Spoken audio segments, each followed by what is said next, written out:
Hello and welcome to our Shaping the Future of Finance leadership series. Throughout, you'll watch many interviews from all of our guests that share the same thing in common. They've all navigated their journey to finance leadership in what is a very male-dominated position. At ALA, we believe in a more sustainable, diverse and inclusive world of work, and we hope these interviews bring you inspiration and motivation to continue on your journey to finance leadership. So I'm really pleased to announce that I'm joined today by Sarah Whale. Thank you for joining me, Sarah. Oh, pleasure. I'm really excited to be here, Aidan. Thank you for inviting me. No problem, me too. So how I like to get this started is to understand how you got started in finance. Right. Okay. It's not a very exciting story. I failed my A-levels. Well, I got one A-level. It was a very impressive grade, as my teenagers keep reminding me. And didn't know what to do. And my dad said, "You're good at maths. Go and get yourself a job as an accounts assistant." So I opened the paper and found a job. I applied for it and I got it. And that is it. So I got a job in London, and started. And I worked there for, I think, 3.5 years as an accounts assistant without any qualifications. And then they spotted something and put me through the AAT at that point. Okay. Yeah, so that's cool though. Everyone has a different journey and a different reason. No great plan. It literally just I fell into it because my dad said I could add up. Well, it's obviously helped you get to where you've got now anyway. Exactly.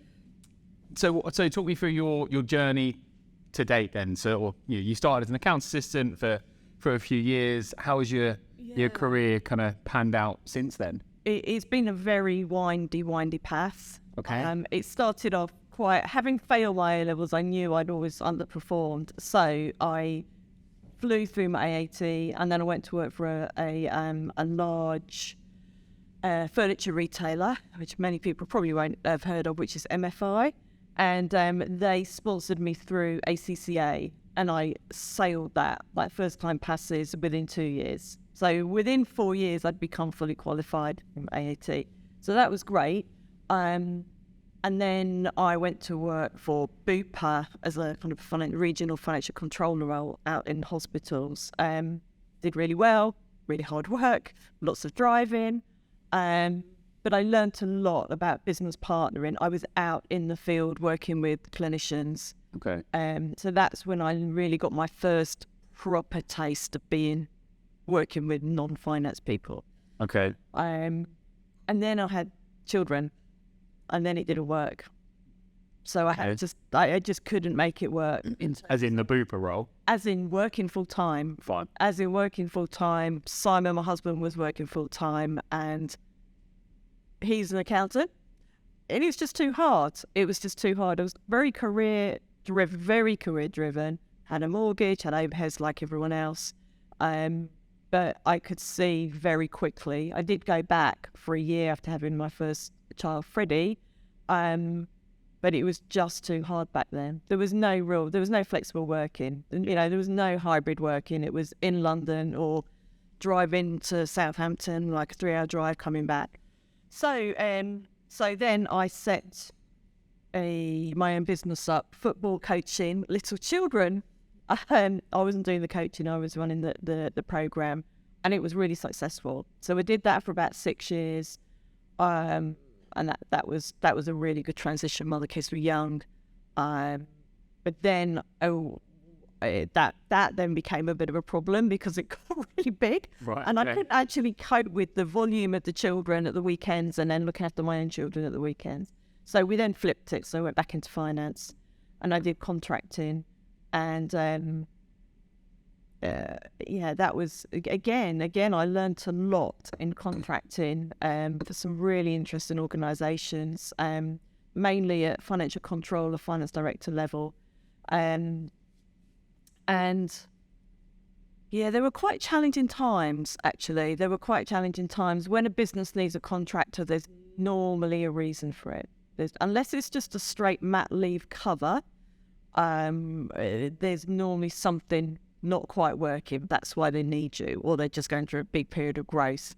So I tend to have gone in with my eyes wide shut Yes, it's quite challenging, but good. And I learnt a lot, and I worked for quite a few different businesses. Crikey, I've got such a career because I'm quite old. But eventually, I decided that I was a round peg in a square hole. I was always the finance director around a board table saying, "But what about the people, or what about this?" I was not the one. Like, I was not the hard-hitting finance director, really trying to force the numbers, make them work. I was more about a broader outlook. Yeah. And I never really worked out. I couldn't work out then why it wasn't working. And then I just decided to just stop. So I was in a big senior global finance role, team of 70. It was a good job, but it just had to stop because it just wasn't working for them. It wasn't working for me. And I took time out. And that's when I really had some kind of coaching. It was quite mentoring. It was kind of paid coaching, but it really helped me. It really helped me get to the point to understand why I was that round peg. And that's because I am an integrated thinker. That's what I've realised. I can't think about one thing. I think about the broad. And that's what's led me to set Profit Impact up, which is fundamentally it's a consultancy business which looks to encourage businesses to think people, planet, profit. And I guess so I've had a number of finance leadership roles. I like to think I'm not a finance leader now. I'm an integrated thinking leader that incorporates finance. I love your journey. Do you? Yeah, and I think you always will be a finance leader. Yeah. Like, you're qualified, you've had a good career in finance. Yeah. You've also then gone off, set your own little kickers or equivalent up, come back to finance, led large teams. Now you're leading businesses and their finance departments to be more sustainable and to think about not just and the numbers. So as much as you might not say you're a finance leader, no. I think you are, and kind of will be. Continue. No, it would just be it would be broader. Broader. That's I think, which is where I think, and I'm sure we'll come on to that, but that's where I think finance is heading. Yeah, it's like one of my last questions. Right, okay. We'll get to it later on. We're not quite there yet. Okay. So did leadership come naturally to you, or did you kind of seek out, trying to, especially early on and maybe back in your contracting roles, were you seeking leadership positions? I think I did just naturally fall into them. I'm not a technical accountant. Just by nature, I'm very much people, and I am a natural kind of leader of people. I think I didn't really know that. I didn't really know that about myself, and I think that's definitely a lesson learned. So it just kind of the way it just developed. I would just step in roles and say, I mean, I'm doing a small role at the moment, and I can see myself. I'm stepping in to help people and lead them and bring them forward. So, I don't think any of my senior roles I actually applied for. Maybe the switch to Bupa. I've moved into them naturally within the business since I joined in. Okay, that makes sense. And has a natural move?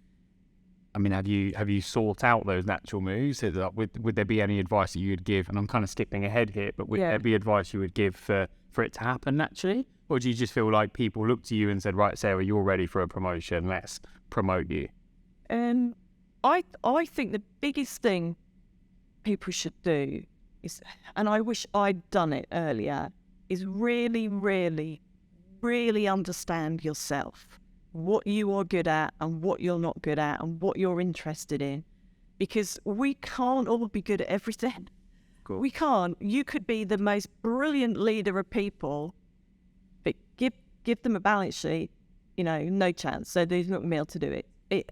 And vice versa. That's the other thing. So if you're a real technical accountant, and you're not naturally drawn to leading people and business partnering, then there is only so much you can learn. I'm not saying you can't develop, but you've got to really find out what makes you tick and what you want to do.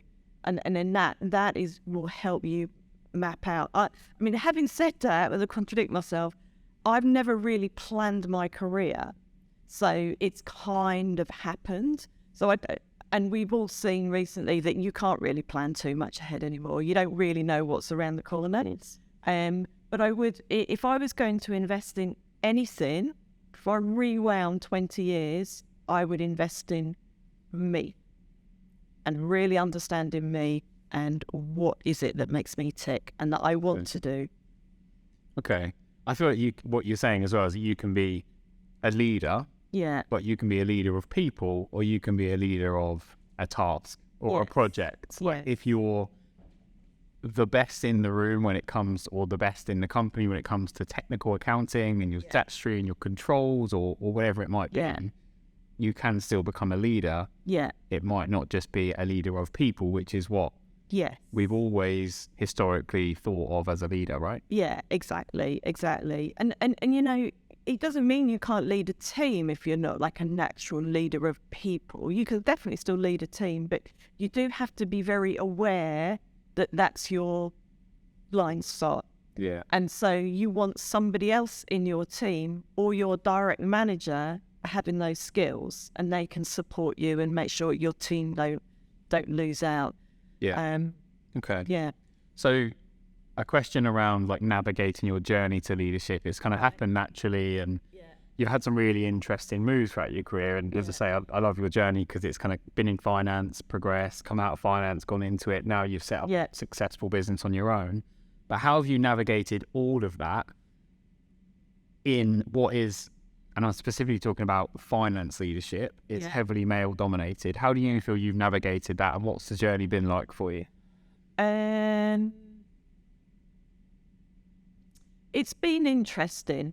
Okay, it has been interesting. I've had, my best boss has been a female boss. That was at MFI. So she was very empathetic, huge amount of emotional intelligence. So that actually worked. That actually worked really well.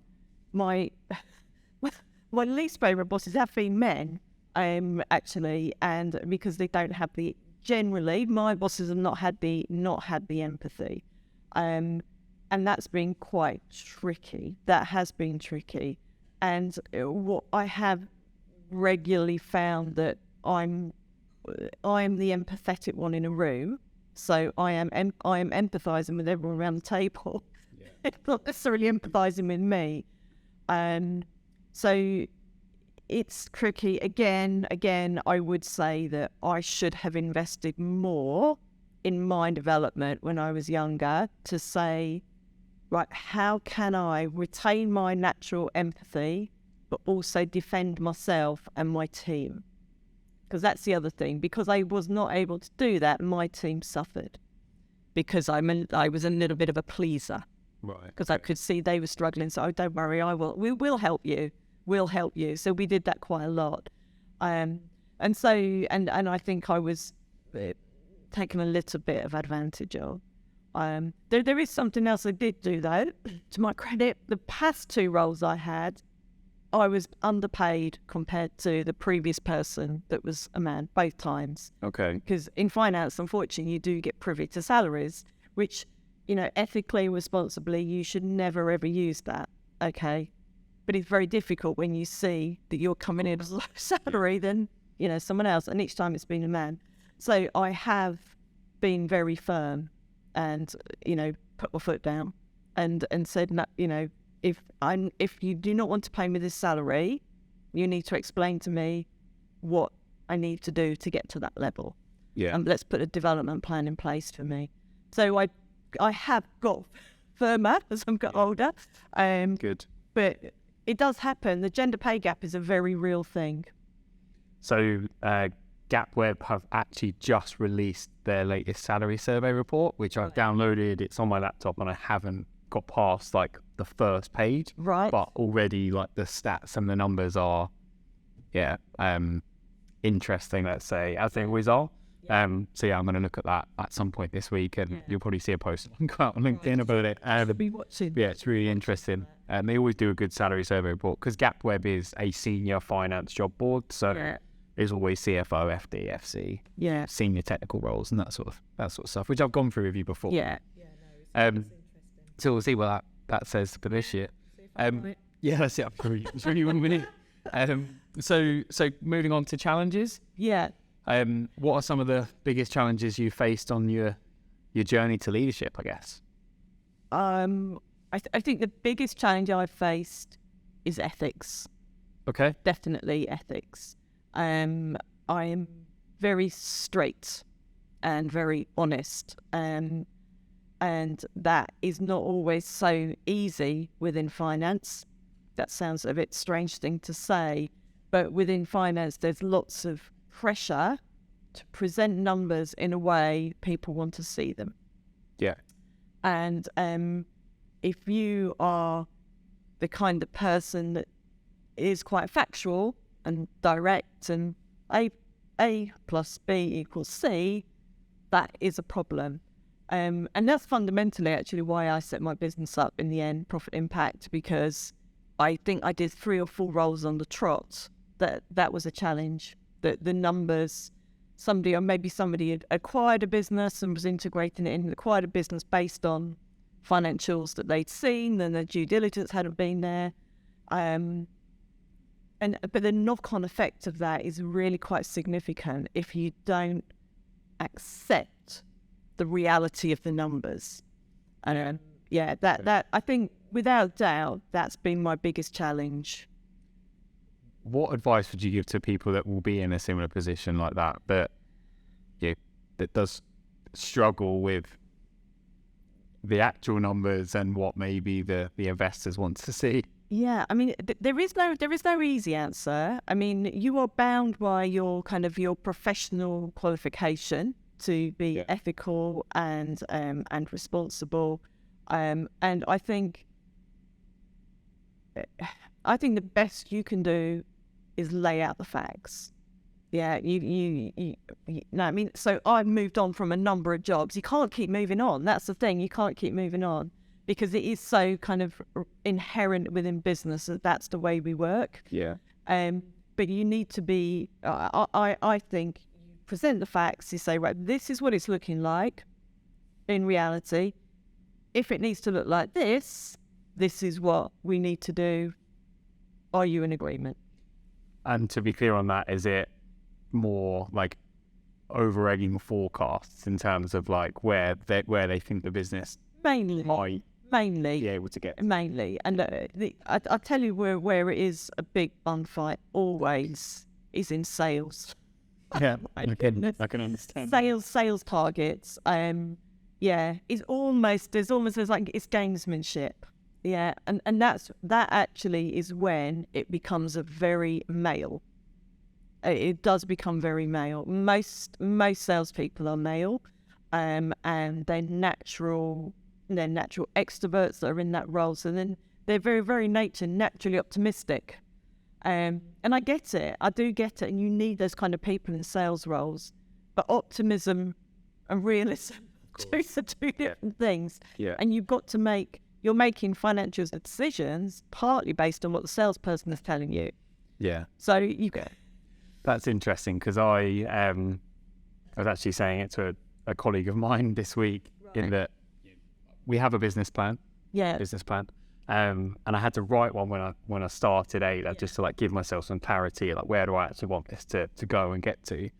And past 3 years, in reality, when you look further than 3 years, I just find it a bit silly because I think basically I'm just guessing what the economy is going to be like, what roles we'll have, what companies will be working with us. How can I actually foresee sales when I suppose in recruitment it's not as tangible as if you've got a product or something like that. But I fully get that. It's true. It's numbers in a spreadsheet, and so as long as you've got that kind of that, everyone's accepting that it is just numbers in a spreadsheet. Then it's better. I agree. Well, I love that. I love your answer around ethics because it's something that maybe not everyone will say as a big challenge. No. And maybe people won't realise, or they won't think that an accountant will have to make that choice. No. It's interesting because when I said earlier about me being the round peg in the square hole, so if I think we're over-egging the numbers, I'm thinking of the staff, right? Yeah. We've got people on payroll and we are looking and we're saying we're going to achieve X. Do these people need to start thinking about their careers? So it is a fine balance, and you do have to consider all areas of the business. I get that. So interesting question. Right. How has the pandemic impacted? Normally, I say your journey to leadership. Yeah. Actually, it's a little bit different for you. And Yeah. you set up Profit Impact. Yes. During the pandemic. I did. I left my big role in November 19, and then did this kind of the soul searching and the training with a view to launch in the summer of 2020. And I actually did, which I did, and there was no going back from there. Interestingly, before the pandemic started, I'd already decided I wanted a remote first business. Yeah. And that really wasn't around. And I look back now and I think that was actually quite naive of me to think that I could have done that. And the only reason I can do it is the pandemic. That's proven that you can do it. And I do think it's a huge, huge plus for people, particularly families, or people that have got care and responsibilities, that you can work from home. I don't believe in working from home all the time, but I think having that ability is massive. So that's been a positive impact, a real positive impact. I mean, the negative impact is simply what I'm doing. It's I think there is an acceptance. I've got some customers that completely get it and they want to do it and they're committed.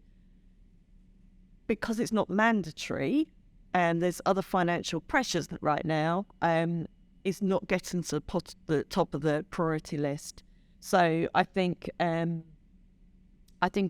pandemic has highlighted the need, but depressed demand in a bit of a huge combination. Because it's not, you have to do this. You should do it, you should focus on it, and sustainability and people, planet, profit should all be combined as one, but it's not being forced on any business to do it. So I mean, you've been through the B Corp certification yourself, and I know because I saw the effort you put in. You have to put the legwork in. It's not something you can pay somebody else to do for you. So that's another reason it's really not getting to the top of the list as well.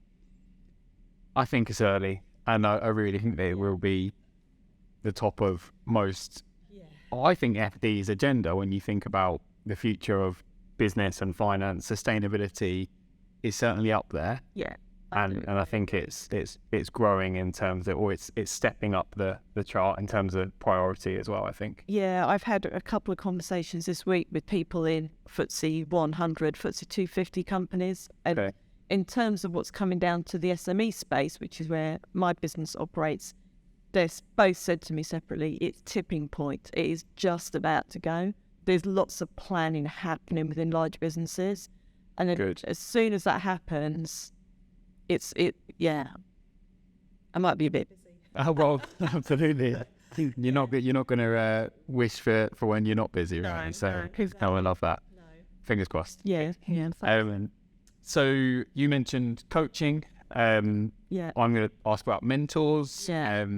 They can combine by all means, but what role have, if any, mentors played in your development? I haven't really had a mentor. Again, that's another mistake, I think, that I made when early on. I didn't really have the guidance when I was younger as to my career, and it was, do your exams, work hard, you're on a bit of a path, and I didn't really see that external piece.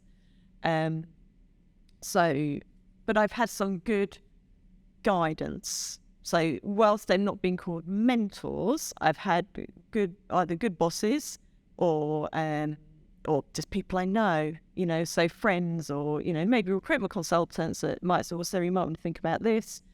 I think I was thinking about this question, and I think maybe it's bit of a reflection of who I am as an individual, but I think you need to pick what you need at that point in your life or your career. You need different mentors for different things, is my view, because your life changes and your jobs change, and even within a job, you might be needing a mentor on how to deal with a particular kind of challenging situation with your boss, or you might need a mentor to just kind of help you to think through how to do something technical. So that's what I would say. Just think carefully, but do use them. I went out last night to meet my friends who I worked with in the job where I left. And one of the ladies came up to me and said, "Sarah, you're the best mentor I've ever had." Oh, wow. I was a bit blown away by that. But I was her boss. I felt I was a mentor in her. And I think that's a really interesting point. I was just developing her and giving her guidance and supporting. So whilst you might not have a mentor by name, you will have people. But don't forget, all of us can help other people. Doesn't matter what stage of your career you're at. Yeah. So we're all mentoring each other, I think. I love that. And that must be really nice for you to hear. It was. You're a mentor. It was from someone who wouldn't have been. I feel that moment. It was nice, actually. And she said to me, "So Sarah, now what shall I do next?" Okay, this is it. So it was good. It was really good. That is brilliant. Sometimes you don't even realise you're mentoring other people. No. That's all you hear it from them. No, exactly. And the takeaway, I guess, from that is mentors come in many different forms, right? Be it parents, siblings, friends, colleagues, business partners. Exactly. If you've mentored me in terms of helping me set the business up in the right way through B Corp. And maybe in the past I may have with advice for what next career to take or what companies to look at, right? So that's a really interesting take. Yeah, no, I think so. Okay, so what advice would you give to individuals seeking finance leadership roles, trying to progress? So what would I say? I think definitely work out yourself. As I know I've already said that, but I do think that's important. I think do not expect a straightforward route. Try not to look at it as you're going, because I think the world has changed. You're not necessarily going up a ladder anymore. You might go across, you might go down for a little bit, and then you'll come back up. So think about the skills, do a really good assessment of yourself, learn skills, and be really honest with yourself about what is it you want to do. That's what I would say. What is it you want to do? And if it is finance leadership, what kind of company do you want to work in? What kind of sector, what values? I think the sector thing is very interesting. So speaking for the lady last night, the advice I gave her, because she's just coming up to her next step as she sees it, is you need to really look at these sectors that are going to be struggling in the next 5 years, and they are going to certain sectors that are really going to be struggling. So really think about that, and perhaps look at the sectors that are upcoming as well. So choose carefully. Yeah. Okay. And what about qualities in an individual? What traits do they need to have, or would you advise them to, not even advise them, but what qualities do you think are essential? Well, you also need to be able to add up. That's always helpful. But actually, ironically, that is the small part of it. Okay. It is a small part of it. You've got systems down, you've got tech, you've got a team, actually, once you're a leader. Your biggest thing is your empathy, but being able to stand your ground. So learn to stand your ground. And you've got to be able to look beyond the numbers. Look beyond the financial numbers. That's what I would say. So you've got to find time. You've got to be quite good at finding time, thinking space. And that is really, really hard, I think. I've not mentioned that as a challenge yet, have I? No, but I can understand. It really is, because you're just in the day-to-day. You do need to be able to find a way of stepping back, and kind of taking that more holistic view. Okay. And what do you know now Yeah. that you wish you knew when you first started in finance? I probably wouldn't have gone into finance. Okay. Okay. That's interesting. I can add up. Yeah. As we keep Well, you're a saying. qualified accountant. I'm a qualified accountant. I think I probably would have been better in HR, actually. I think I'm more of a HR person. Having said that, I think I'm in the right role now, so I should be able to bring, without that finance credibility, would be harder to make change, I think. So perhaps a bit more thinking through on my career path rather than just applying for a job in a paper. I think it's been a good career. Good, yeah. But I think it does just come back to understanding yourself. That's what I've really been reflecting. Just understanding yourself and what makes you tick. Okay. Happy. Absolutely. Well, happiness is everything in the world. But it is, and it's got to, it's got to make you happy. Because it then does have a ripple effect on everything and everyone else around you. I can relate to that, understand that. Yeah. Okay, so getting towards the end. Right. What would you like to share? Is there anything you would like to share that we haven't covered? I think the only thing that I've not said is that we really do need inclusion. We absolutely need more inclusion. And, it isn't just women, it's race, disability, it's everything. We need to be able to give everybody the opportunities, because that's what gets diversity of thinking. I have noticed recently, on the flip side, a couple of very close friends, men in their, 40s, 50s, they've almost given up because they've said, there's nothing for me now, because they are feeling excluded. And I think it's a really interesting thing. And I think we have to be very careful that we don't move to, and I say this as an accountant, but we don't move to ratios, Yeah. We want to be included if we are the right person for the role. If we are not the right person for the role, don't give us a job. Give it to the person that is the right person for the role. So I think so there is a very interesting Twitter account. I think I might have told you about this before. The gender pay bot. Yeah, I follow it. Yeah, it's great. Yeah. So on International Women's Day, you'll get every business talking about how they promote women, and then the bot will tweet the gender pay gap of that company.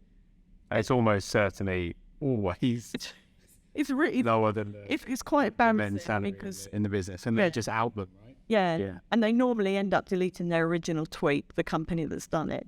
So I think I'm sure that we'll get there, but let's just be more real. Let's be more inclusive. Let's not play games. Let's just pretend and let's not exclude anyone. Let's not exclude anyone. It's just about we're all in it together. I agree with that. That's what I think. I think there's been, maybe just through people shouting about it, naturally that's where it starts, right? Yeah. There has been a change, or there seems to be a change in organisations trying to focus on D&I and being more inclusive, and I just hope that it continues. Yes. And that's part of why I'm doing this. Yeah. So I agree, and I think it's not fair at the moment. No, it's not. It just has to be handled really carefully. Yeah. Really, really carefully. And unfortunately as well, it does seem to be the roles that are being cut when you look at what's happening in the news at the moment. So they'll bring it in, they'll set the team up, and then it goes. And that's because it's not easy. This is not easy, what we're trying to do. And that's why I always bring it back that if we were more factual and real, we can have open conversations. And it wouldn't all be about what you're saying on your branding or you're on your Twitter account. It would just be just be more real, and we could all work together to solve the problems. Yeah. Okay. So, penultimate question. Yes. What are your thoughts on the future of finance? So, I think finance has lost its way a little bit, and well, it has. I am right on this one. Okay.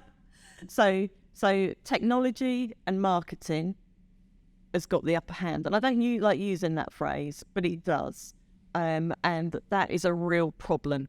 That is a real problem when you look at what is going on in terms of messaging and lack of factual information that's going out, and the risks with tech. Tech is so expensive, and you've got AI, and there's lots of challenges in that area. So I think it's lost its way. I do think it's going to come back up, but it's going to be an integrated thinker. A chief value officer is one of the things that they're called. But it's the finance, the transactions and the reporting it's not going to just happen, but it's going to become less part of what you do in finance. The finance role is going to be more of a what's the reality, what's really happening within the business and outside of the business, and that is a key role. And I think I think that will come, and I think I can see it happening now. Okay. So I think it's quite exciting, actually. I think it is quite exciting. I think that's what will make the change. So I fundamentally don't believe that technology is going to save the world. Okay. I don't, but that might be because I'm old. And I was the person that said that mobile phones would never take off. So, maybe I am not the right person to say that.